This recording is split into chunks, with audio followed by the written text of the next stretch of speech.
श्रावण मास शुरू हो चुका है और भारत टीवी परिवार की ओर से सभी देशवासियों को श्रावण मास की बहुत बहुत शुभकामनाएं। हमारे बीच में बृजमोहन सारस्वत जी हैं जो कि शिव भोले के अनन्य भक्त हैं और साथ ही करदमपुरी वार्ड की अगर हम बात करें तो मंडल अध्यक्ष हैं। सर क्या शुभकामना क्या बधाई देंगे सभी शिव भक्तों को सभी देशवासियों बहुत पावन महीना है सावन का।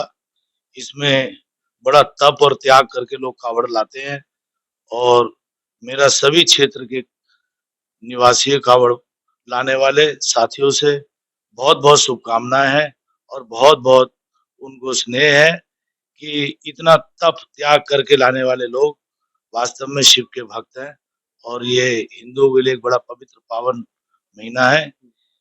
मेरी सभी को बहुत बहुत शुभकामनाएं। बृजमोहन जी क्या कहना चाहेंगे? आज 53 डिग्री लगभग 50 डिग्री से ऊपर दिल्ली का और देश का टेम्परेचर पहुंच चुका है और फिर इतनी तप करते हुए ये तपस्या के लिए क्या कहेंगे?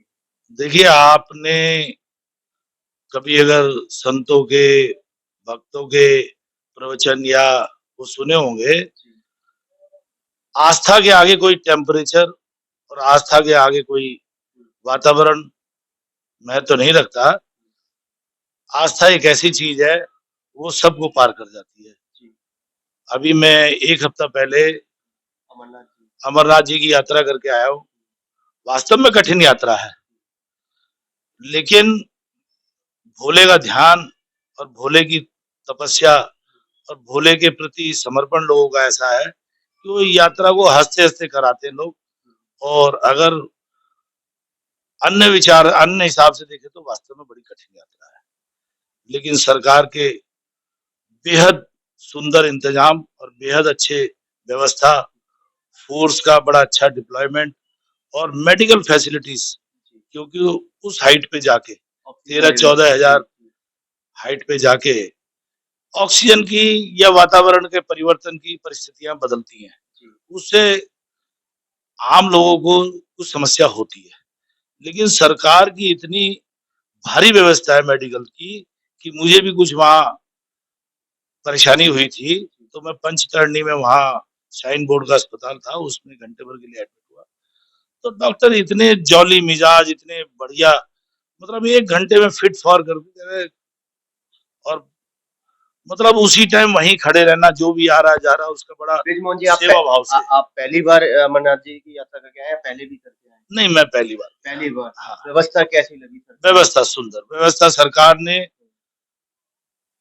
बहुत अच्छी व्यवस्था कर रखी है, सरकार ने बहुत बड़ा ध्यान दे रखा है। और सरकार, और मैं तो कहता हूँ वहां के लोगों का भी बड़ा सहयोग है यात्रा में, और यात्रा में सरकार का बड़ा भारी योगदान है और सरकार इस पे बहुत विशेष ध्यान देती है। वापसी अगर हम कांवड़ियों के लिए आते हैं तो दिल्ली सरकार के द्वारा टेंट मुहैया कराया गया है और देखने में आ रहा है कि इस बार सिविल डिफेंस की व्यवस्था नहीं मिल पा रही है क्योंकि सिविल डिफेंस कोई नहीं है। देखिए, दिल्ली सरकार की क्या व्यवस्था है कि एक टेंट उपलब्ध करा देते हैं। टेंट उपलब्ध, इससे पहले पिछले गत वर्षों में 10-15 साल पहले भी कावड़ शिविर लगते थे, तब सरकार की तरफ से काफी सुविधाएं मिलती थी। कांग्रेस की बात कर रहे हैं? मैं कांग्रेस और बीजेपी की बात नहीं कर रहा। गत वर्षों में जब इस सरकार से पहले रहे कार्यकाल, बीजेपी का भी रहा है, कांग्रेस का भी रहा है, तो मेडिकल सुविधाएं भी, अन्य सुविधाएं भी सरकार मुहैया कराती थी। लेकिन दुर्भाग्यवश जब से ये सरकार आई है आम आदमी पार्टी की, ये या तो हिंदू विचार विरोधी है या इन्हें समझ नहीं है भोले की त्याग का, तपस्या का या उनके प्रताप का, इसलिए ये उस यात्रा पर कोई विशेष ध्यान नहीं देते। एक टेंट उपलब्ध करा देना सरकार की जिम्मेवारी नहीं है। सरकार को अन्य सुविधाएं, मेडिकल फैसिलिटीज को ध्यान देना चाहिए, सरकार को सिविल डिफेंस को ध्यान देना चाहिए, सुरक्षा के नजरिए यातायात व्यवस्था को दुरुस्त चुरुस्त करना चाहिए। और जो सरकार के किसी तरह की रोड पे किसी कावड़िया को कोई हानि, चोट ना लगे, कोई नुकसान ना पहुंचे, इन सब की सुरक्षा की दृष्टि से भी ध्यान देना चाहिए। लेकिन इन सब में ये सरकार पूरी तरह फेल है। बृजमोहन जी ऐसे में सवाल ये खड़ा होता है कि जो हमारे दिल्ली प्रदेश के अंदर मंदिर प्रकोष्ठ के अध्यक्ष करनैल सिंह जी को बनाया गया है, वो इन चीजों की आवाज क्यों नहीं उठाते? आखिर वो क्यों चुप? देखिए, ऐसा है ना, विरोध में आवाज रोज उठाती है पार्टी, हम लोग भी रोज माना दिल्ली सरकार क्या नाम है कांवड़ शिविरों पे ध्यान नहीं दे रही, मगर दिल्ली के तो एलजी साहब ध्यान दे सकते हैं। देखिए सभी चीजों में सीधे सीधे एलजी साहब का हस्तक्षेप, कुछ विषय बहुत ऐसे होते हैं जिनमें सीधे सीधे हस्तक्षेप, अब जब तक एलजी साहब उसमें हस्तक्षेप देंगे तब तक कांवड़ सेवा समाप्त हो जाएगी।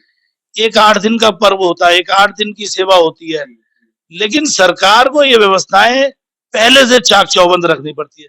अब जो सरकार के आधे मंत्री जेल में हैं और वो फिर भी खींच रहे हैं सरकार को किसी तरह से, तो वो क्या व्यवस्था करेंगे क्या नहीं करेंगे ये तो वही जाने। तो ऐसे में हमारे दिल्ली के 7 सांसदों को आगे आकर के कदम उठाने चाहिए। सांसद अपने प्रयास से सभी कांवड़ शिविरों का दौरा भी कर रहे हैं। केवल होर्डिंग पे नजर आते हैं? नहीं, होर्डिंग के अलावा आप शायद होर्डिंग को ज्यादा देखते होंगे, लेकिन सांसद अपने निजी तौर पे भी दौरा कर रहे हैं और शिविरों का ध्यान दे रहे हैं। आज टॉयलेट की व्यवस्था दुरुस्त नहीं है वहाँ पे, दिल्ली जल बोर्ड के द्वारा पानी वहाँ पे परेशानी आ रही है। ऐसा ना कुछ व्यवस्थाएं जो अभी जैसे पहले शुरू में बात की कि जो प्रशासन की व्यवस्था है वो प्रशासन ही देखेगा, निजी व्यक्ति या निजी कोई व्यक्तिगत तौर पे अपने तौर पे अगर सांसद चाहे भी तो एक दिन में कोई अलॉटमेंट किसी तरह की फंड की करा के कोई अलग से व्यवस्था नहीं कर सकते, वो जल बोर्ड को ही देखना पड़ेगा।